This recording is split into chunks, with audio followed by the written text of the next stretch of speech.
Hello, welcome to a brand new lesson. And for this specific module and lecture, we will be talking about contracts, legal requirements, and intellectual property. So, let me begin with a very simple but uncomfortable question that designers often face. Most design conflicts do not begin with bad intentions. They begin with very unclear ownership. And today's lecture is not about you turning to you into becoming lawyers, but it is about helping you think like responsible professionals who understand that design does not exist in a vacuum. Because the moment you work enters the market, the moment you enter into the market, the moment it also gains some value, it also becomes sort of contestable. And so this module asks you to see law not as a constraint on creativity, but as the architecture that allows creativity to survive in the real world. So hopefully at the end of this module, we can answer the question who owns the design ideas and what happens when ownership is unclear.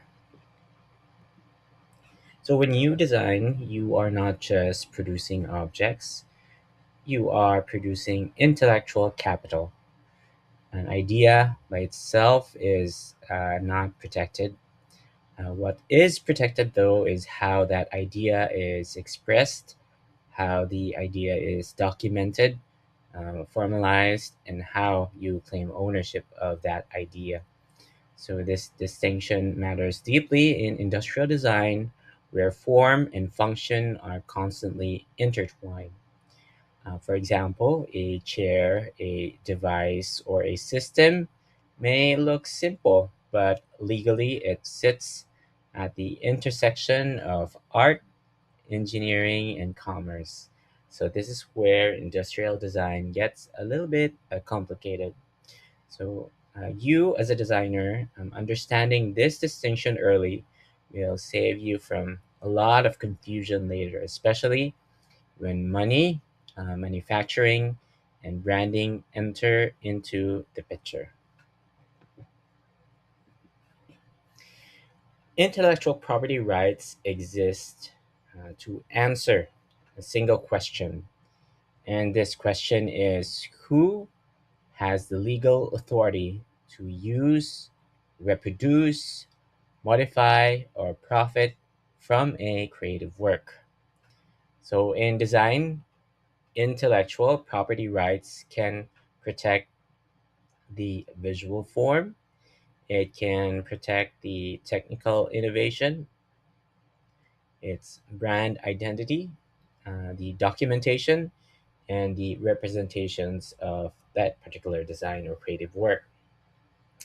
Industrial designers are particularly exposed to intellectual property issues because the work of industrial designers often becomes mass producible. So, what can be replicated can apparently also be very much stolen. Intellectual property rights is also not about being paranoid, but it is about clarity and fairness.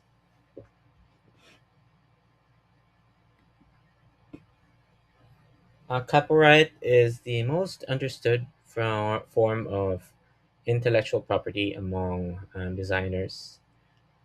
Copyright protects sketches, for example. It protects drawings, the renderings of the design, even the CAD files, and every design documentation that you make. So it is really important as a designer that you document every step and every process because copyright arises automatically upon the mere fact of creating.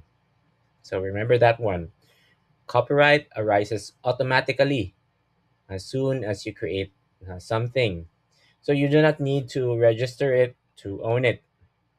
However, and this is very crucial, copyright does not protect functional ideas. It only protects the expression and not necessarily the utility of your design. So this is why many designers are shocked when they discover that their beautifully drawn product has been legally copied in physical form. Unfortunately, the drawing is protected, yes, but the object may not be. So when we move from expression to invention, we enter into the territory of patents and industrial design registration. So in this case, a patent protects how something works. In industrial design, the registration protects how something looks. Okay, if it's an industrial design um, patent, no, or it protects only how it looks. And then these forms of protection requires that it be no, it be something that is novel or something. It should be something that is new, proven new, and it should be something that is proven original on your end as a designer. It also requires formal registration and some time and financial investment. So as designers, you must also learn to ask, is this worth protecting formally? Is your design worth protecting formally, or is speed to market the better strategy? So that's something soon you will face later on. I would say that not every design needs a patent, but ignorance of the option is itself a liability for a designers. If you do not know that these copyrights, patents, industrial design, IP exists.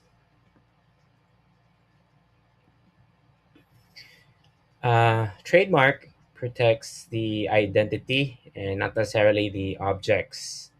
Protecting trademark, it includes the brand, includes the logo, the symbols, the product identifiers, like for example, the uh, swish, in Nike products, for example, Adidas products, the logo, a big fashion brands. It also includes their symbols. So even if you are not a branding specialist, your design often become visually, associated with a certain type of brand. So if that association is not protected, others can actually exploit it. Others can use it, attach it to the product. So yes, they can exploit it if you do not protect the branding through a trademark. So this is why designers must understand also trademarks, because design creates recognition, and recognition tends to also create a certain amount of value. When you put a logo of the famous crocodile of Lacoste, it creates and adds value. If whereas if it would just be a simple polo shirt, sans the logo of the crocodile, no, so comparatively, so that is why branding is also important to protect through trademark. So at this point, maybe you it's already like this point you're already questioning which one you should use. The correct answer really is it really depends, because you have to remember that the copyright protects the expression, your drawings, your sketches, your visuals, your documentation, and then the patent protects the function, how it works, its utility, and its primary value really is to monopolize technical innovation. And whereas industrial design registration protects only the appearance of the object, the shape, the pattern, the form of the particular object. So, as a designer, no, you think strategically where your designs would, which particular type of intellectual property protection would apply the most. No, I would say so. Because legal protection is somehow also should be part of one of the many design decisions that you make. So try to study which one would be of value to your design.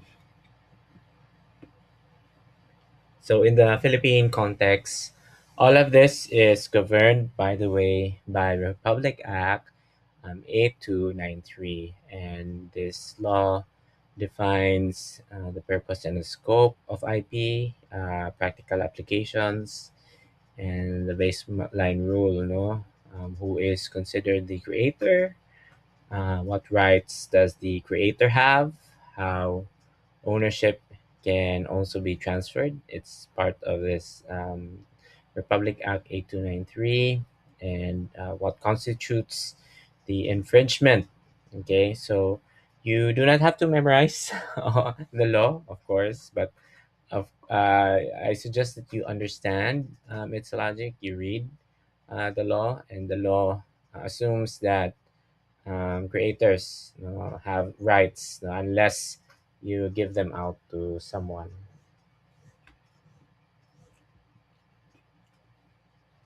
So this is where many designers make their first major mistake, I would say so, because you need to remember that the payment does not automatically mean ownership. And just because you are being paid by the client does not automatically make the client the owner. Unless, of course, it is stipulated in the contract wherein it says otherwise. So always keep in mind that the designer usually owns the intellectual property. Okay, and that is the default in terms of the IP law in the Philippines. And then the client usually owns the physical output. And conflicts arise when assumptions replace the written arguments, the fine print of the contract. Um, a professional designer never assumes, okay? You should never assume. A professional designer always documents every step of the way the design is being carried out. So that's very important. I say it as early as now. You, as a designer, should protect yourself through proper documentation, documenting every step as you go along, from sketches to CAD drawings to prototypes to the different iterations, etc. So you already know the process now of coming up with design. So as a designer, I suggest you document those. You also have to remember that contracts exist because human memory can become very unreliable, and sometimes expectations differ between both parties, between the client and the designer. So a contract is actually not a sign of distrust between you two. It is used as a tool for alignment between both parties. So in creative work, where sometimes boundaries can become very fluid.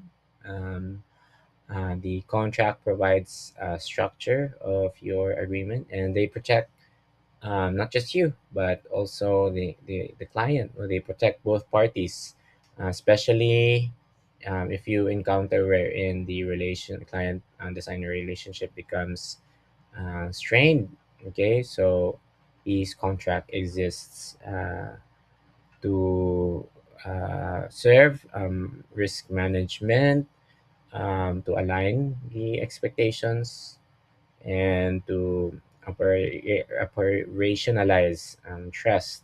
Um,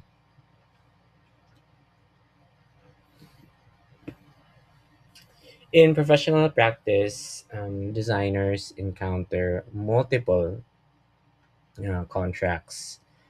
One of the examples are service agreement contracts. This is usually the standard client engagement and deliverables contract. That is one. And consultancy agreements, um, wherein the designer acts like an advisory role. And sometimes it's often time based or retainer. There are also contracts for non disclosure. Um, uh, this is confidentiality protection before sharing the intellectual property. Like, for example, if a project is um, ongoing and should be kept confidential, so sometimes the designer and the client do sign NDAs, no, to stop anything from being prematurely announced. Okay, and you have fabrication contracts between you and the manufacturer, subcontractor agreements, and then vendor contracts that deal with the supply chain and the sourcing of the material. Okay, so that can also be another a contract. And so each contract exists because each will function as specific risks, and your task really is not to be fearful of these contracts, but to recognize perhaps what problem each one is trying to prevent. So this is sort of like preventive measures for you as a designer. Just so you know, you do not need to draft contracts from scratch, I would say so. Uh, but you must understand, you as a designer should understand the scope of work. You establish the boundaries and what are the deliverables that you as a designer, once a client avails your services, will give and offer. Also, the payment terms, payment schedules. Uh, if the designer pays late, then what could be the possible repercussions for late payments? And another thing is ownership and licensing. You need to define who owns the intellectual property. Um, of the outputs, creative outputs, and then termination rights is also important to include in your contract rather, allowing either party to end the contract early in certain conditions. Um, Also, liability and indemnity. Limitations on the responsibility for certain types of errors, or perhaps when you encounter manufacturing issues with your fabricator. So you stipulate in a contract a clause so that it could indemnify you and um, protect you from certain types of liability. And of course, confidentiality.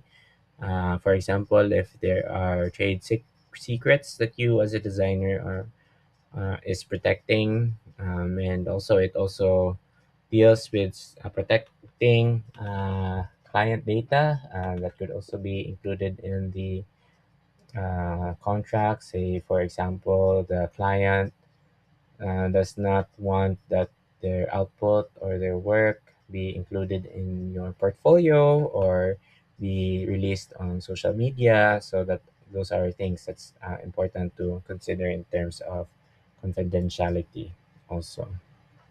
So The ignorance of these clauses no does not excuse you from responsibility, because worst comes to worst, if litigation happens, the court will always assume that you, as a designer, as the professional, know what you are getting into by signing the contract.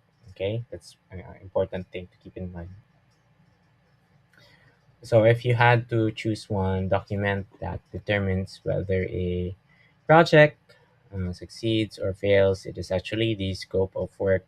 So, a good SOW defines, what you will do, what you will not do in your contract, how many revisions are included, the revision limits, and what constitutes completed scope.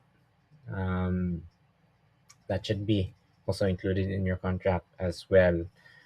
So because sometimes no, it is really not a client problem, but it's usually a documentation problem also on your end.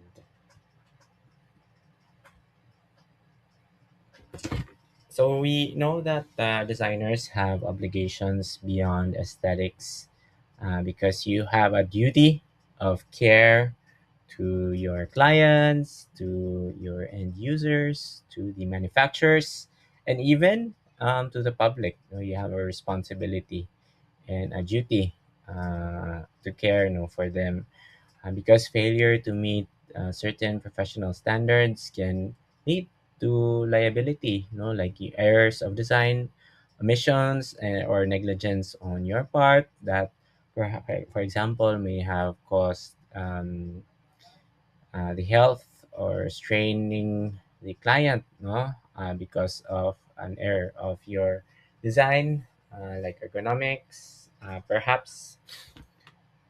So the failure to meet professional standards can really lead to liability.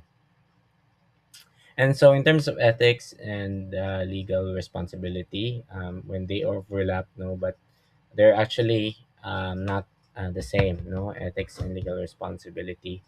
Ethics and legality differ, because professional maturity requires you understanding, and you should be able to satisfy both what is ethical and what is legally responsible on your end as a designer. We have to know that designers have obligations beyond, again, beyond aesthetics. No? So ownership is not only the path to value, your design being valued, but licensing allows designers to retain your intellectual property to generate uh, recurring income, and then collaborate also without surrendering control. Um, Licensing is especially powerful in the innovation driven industries that we have right now, where scaling matters than being exclusive.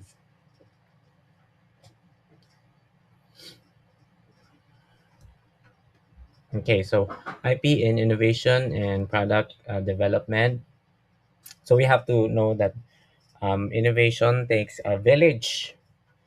It is collaborative in nature, but sometimes collaboration can also be very risky when you involve people, and mga non-disclosure agreements or NDAs and IP clauses and clear agreements allow designers to share your ideas without losing control. Innovation ecosystems fail not because of the lack of ideas, but because of the lack of trust in the framework. So, very important to establish beforehand these certain clauses, because again, innovation is collaborative, and collaboration, by nature is quite risky. So contracts make collaboration easier, and make contracts also make collaboration possible. So most, I would say that most disputes fall into these predictive categories. One of which is very obvious: the client's refusal to pay, the non-payment, client withholding the fees, or disputes, no, when terms are very vague in your contract. Another thing is scope creep. What it means is there is very ambiguous deliverables leading to endless amounts of revision. So this is what scope creep means. No? Another is IP theft, or there is sort of like an ownership confusion. Or there's the leakage of ideas, especially during a pitch, or confusion who owns the concept versus the final file. So that can also be a common dispute between the client and the designer. And lastly is unauthorized reproduction of your design, wherein the client uh, reuses your design for other product lines or markets without you being paid, considering that it is your design, and it needs, since you own the IP, then you own the copyright, rather, then it's only natural that the client should ask um, permission, before they reproduce your creative work. Okay, in terms of legal literacy, being knowledgeable about it, is really not about you being intimidated, but it is about you taking agency of your rights, knowing your rights. Um, with knowing your rights, it allows you to negotiate.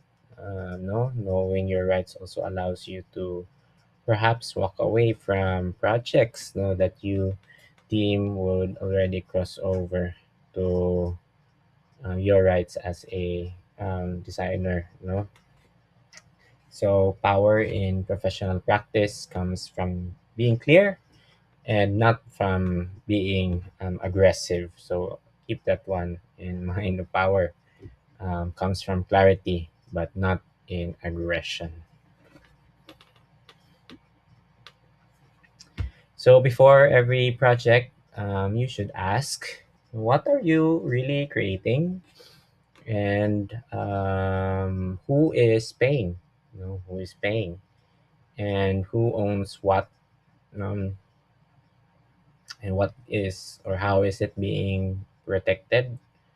Is it protected through copyright, IP, or through patent, through trademark, or industrial design regulation? Okay, and what happens if things go wrong?